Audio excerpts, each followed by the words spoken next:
I want to discuss the details of an alleged hate crime that occurred in our area and ask for the public's assistance in helping identify the person or persons responsible for the crime.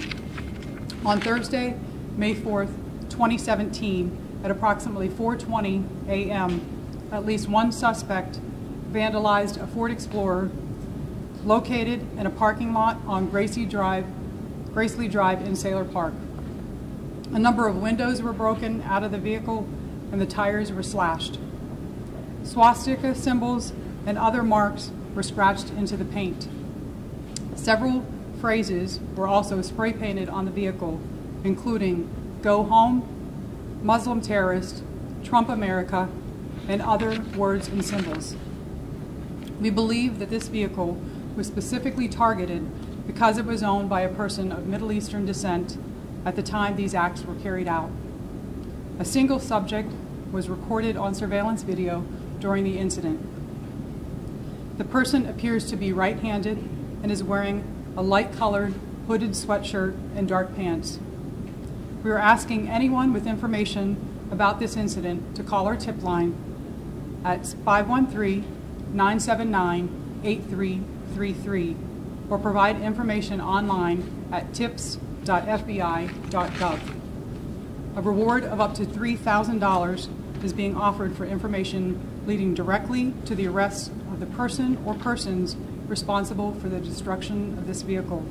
I want to show you a brief video that contains photos and the surveillance video from the scene.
As you can see, the suspect did extensive damage to the vehicle.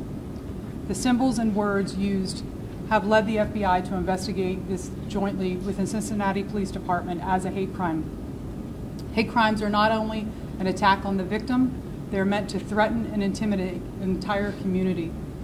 Because of their wide-ranging impact, investigating hate crime is a high priority for the FBI, and they will not be tolerated. I want to again stress that we are seeking any information the public may have about this crime. If you have details about this incident or who was involved, please call us at 513-979-8333. A reward is being offered. Thank you. Good afternoon. As Special Agent in Charge Byers said, I'm Executive Assistant Chief Dave Bailey of the Cincinnati Police Department. Want to emphasize the tone that was just outlined here, that we do take these events very seriously and really investigate these to the fullest extent possible. We're grateful for the collaboration of the Federal Bureau of Investigation in this instance, and also Special Agent Angela Byers and her team for their commitment to work with us on this case.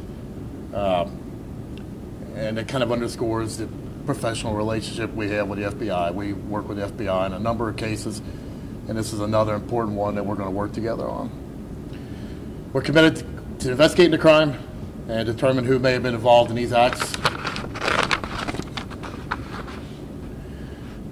We also want to emphasize that these types of crimes are rare for us. We don't see them very often, but they can cause victims fear, and then they can have ripple effects throughout the community. So they're very important for us to take a look at and really get to the bottom of. It's been stated here, we need your assistance. We need people to call in. There's people out there that know something about what happened in this case. A lot of times what we run into is folks think, well, I know a little something, but assume that the police or the FBI may know what I have. That's not true. When in doubt, you call us. We gave you a hotline here. That's 513-979-8333. That's the hotline. If you know anything about the case, please call in. Crime Stoppers is always available, and we're always willing to take any information the public has about this or any other case. Once again, I want to thank the FBI for their partnership and cooperation in this investigation. I want to thank our media partners because it's often you guys. You're the ones that are getting these things out there. You're the ones that are basically prompting people to call in. And I'll tell you,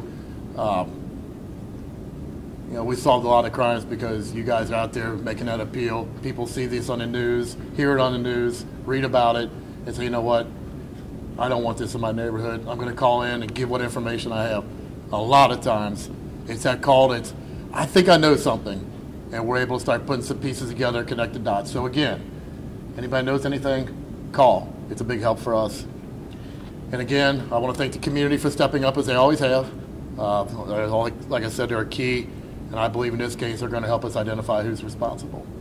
And I'll turn it back over to Special Agent Charge Byers. Thank you.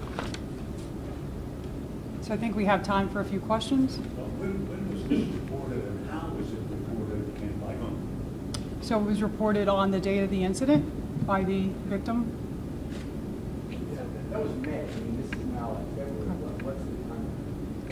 What's Why the timeline? Why not go We have public? that initiated when Cincinnati Police Department responded to that call. We became aware of it the following day and became involved and began working with them. We have continued that investigation. This is just one of many ways to get information to help lead to getting that suspect and having the evidence to convict him. And the fact that this person is a Muslim or of Middle Eastern descent, and this person, I guess, it happened in their home. Do you think this person was constantly coming by the house? Do they know where they live? I mean, that type of thing? We really don't have that information. There were a couple of other hate crimes with painting, graffiti, there was the community college, and then there was with all the same general. Is there any suggestion that there's suspicion that this may be connected with those? We have no indication that they're connected, but we do think that there is a rise in the awareness of hate crimes that may not have existed previously to come to the public's and the law enforcement's attention. Is there anything on this person's house that would identify them as being Middle Eastern? Well, in respect to the victim, we really can't provide any kind of information like that. What charge would be filed against the person if there was a suspect that arrested or identified and then ultimately arrested in this? Do you know what the punishment would be to that charge if convicted? I cannot give you the punishment specifically, but I can tell you that hate crime basically is a traditional offense, whether it's murder, arson, or some type of vandalism, with the element of the added bias is what the violations would. We would have to be able to prove the offense is based on a race, gender, ethnicity, religion, in order to charge it as a hate crime. Since your investigation in May, have you all been getting any tips or any type of information, strong leads? We have followed every piece of information we can in the investigation. Any indication that there's anything like this other than that going on in Sayler Park? Has there been any problems in that area? We are not aware of that, sir. No. Was there anyone who witnessed this in any way, who saw anything that day that's been contacted? For respect for the investigation, I really can't reveal facts of the investigation. Would be both federal and state charges? I think it will be determined once the investigation is completed and once we identify the suspect where the evidence lies, how it will be charged, and we would work with whatever is a stronger penalty with our partner. And the video that we saw, that's a video that came from the surveillance camera in the parking lot I believe so, yes. on Grace. Yes.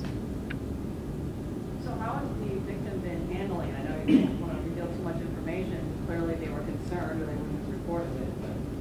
Right, I really can't talk about the victim but obviously if that would happen to you, I think that would be a bit of upsetting. So I think to anybody. We have a climate right now that is more prone to this kind of situation, do you think, right now in the country, for whatever reason? I just think there's an increased awareness of it right now. I can't really say whether there's an increase in actual events that are occurring. Awareness on whose part, I'm sorry? In the general public's awareness and in the reporting of those incidents, we do know that that's the case, but I couldn't tell you whether statistically there are more incidents happening now than there were in the past. Do you feel, I mean, some people have suggested in reports that I've read or seen that perhaps there's a climate right now that people feel unable to take actions like this if they don't particularly like somebody's skin color or ethnicity. Might that come into play here, and so how? I've seen those same reports. I can't tell you whether they're factually accurate, sir. We just investigate the facts that are brought to us, so. I have a question about the timing on this. Video you've had since the incident happened, and so I guess a lot of people would be wondering why wasn't the video shown early on, that week? Because this is the first time, right, that it's being put out. Well, we've gone through the rest of the evidence, so I mean, investigations are different where we think it might be helpful to provide something like that to the general public.